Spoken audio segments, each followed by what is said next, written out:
안녕하세요. DSR이 1% 오르면 소비가 0.37% 감소한다.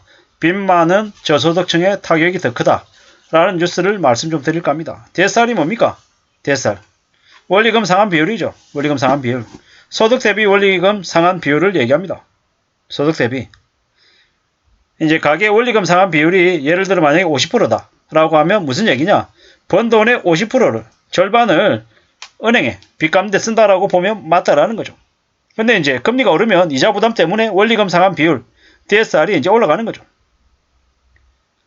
금리 상승으로 원리금 상환 비율 1%가 상승하면 가계 소비가 0.37% 감소한다. 예를 들어서 소비가 월세를 예를 들어 이제 이자를 100만원 내다가 갑자기 200만원 내면 어떻게 됩니까? 단순하게 계산해 가지고 월급 400이라고 쳐볼게요. 400만원인데 월세 이자를 이제 100만원 내면 그냥 DSR이 25%죠. 200만원 내면요. 50% 되는 거죠. 50%.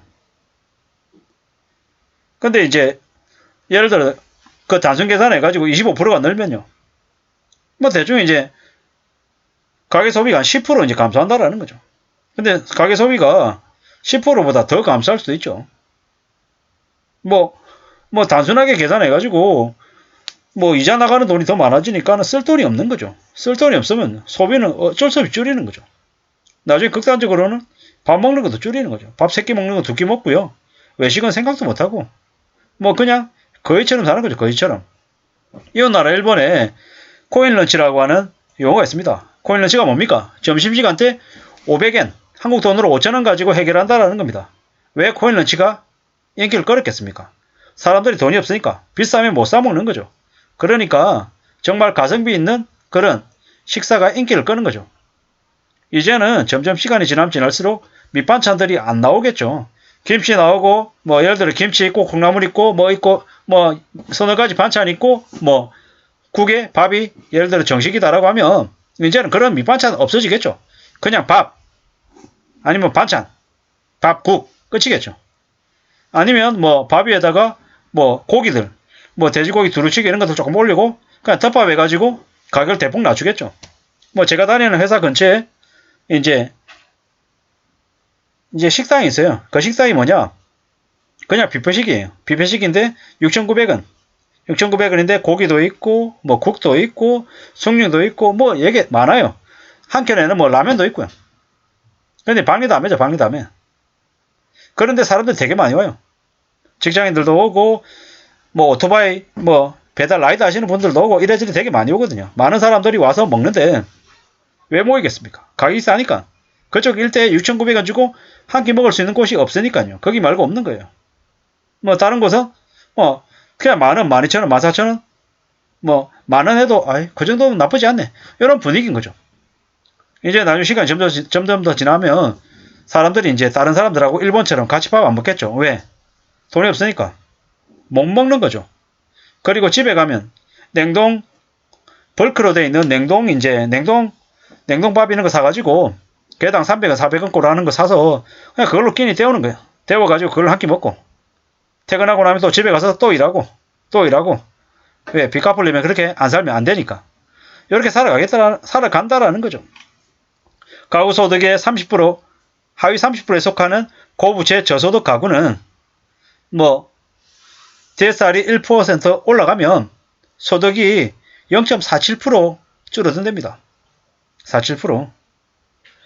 이제 결국에는 고부채 저소득 가구가 더 이제 힘들고 어렵게 산다라는 거죠.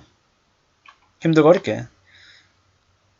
이래저래 사는 게 힘들다, 빡세다라고 얘기하는 거, 우리가 다 잘 알고 있는 얘기인데, 아주 세부적으로 이러한 내용들을 따져보고 이렇게 하지 않는다 하더라도, 우리는 이제 잘 알고 있습니다. 앞으로 최소 몇 년간은 금리가 계속 오르지 내려가지 않는다라는 거.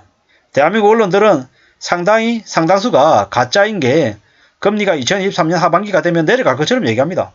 절대로 착각하면 안 됩니다. 미국이 2007년 9월이었나요?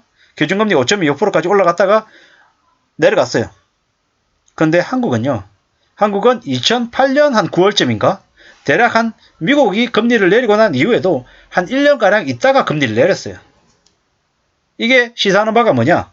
앞으로 미국이 예를 들어서 2024년 말에 기준금리를 내린다고 치면 한국은 언제쯤 내린다? 2025년 말에 내린다. 이렇게 보면 맞겠다라는 겁니다. 제가 보기로는 대략 2023년, 4년, 5년까지는 3, 4, 5까지는 아마도 금리가 안 내려갈 거라고 봅니다. 제가 금리가 내려갈 거라고 예상하는 시기는 2026년 말쯤입니다. 3년, 4년, 5년, 6년 말쯤 돼야 금리가 내려갈 겁니다. 그때쯤 돼야. 그러면 그 사이에 대략 한 4년이잖아요. 4년이라고 한 시간에 어떤 일이 벌어지겠습니까? 무리하게 빚진 사람들이 쓰나미처럼 쓸려나갈 거다라고 봐야 됩니다. 뛰어내리고 야반 도주하고 온갖 믿기 어려운 일들이 벌어질 겁니다. 지금의 집값 절반 이하로 던지겠죠. 왜? 먹고 살아야 되니까. 대출이 안 나오니까. 뭐 생활이 안 되는 거죠. 비정상적인 일들이 엄청나게 터져 나올 거라는 겁니다. 노래방에서 몸을 파는 아줌마들도 넘쳐날 것이고 가출한 청소년도 엄청날 것이고 온갖 크고 작은 범죄도 창궐할 겁니다. 왜냐?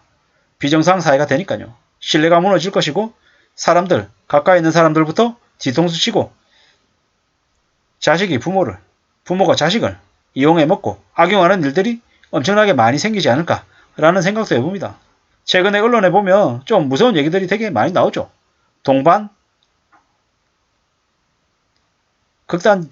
동반해서 극단적으로 긴 선택을 하는 곳도 있고요. 사람도 있고, 뭐 자식이 부모를, 부모가 자식을 참 입에 올리기도 참 끔찍한 일들이 많이 벌어지고 있습니다. 왜겠습니까?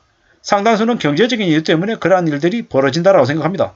힘들고 어려운 시기, 무서운 일이 계속 벌어지는 이 시기에 어떻게 살아야겠습니까? 어떤 마음으로 지내야 되겠습니까? 단돈 10,000원도 우습게 생각하면 안 되죠. 단돈 5,000원도요.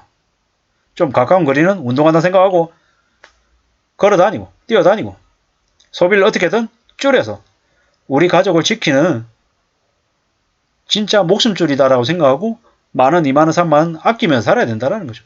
그렇게 살아갈 때 삶이 지켜지더라는 겁니다. 그리고 나중에 정말로 싼 가격에 원하는 자산이 생겼을 때 그 자산을 가질 수도 있는 기회도 온다라는 겁니다.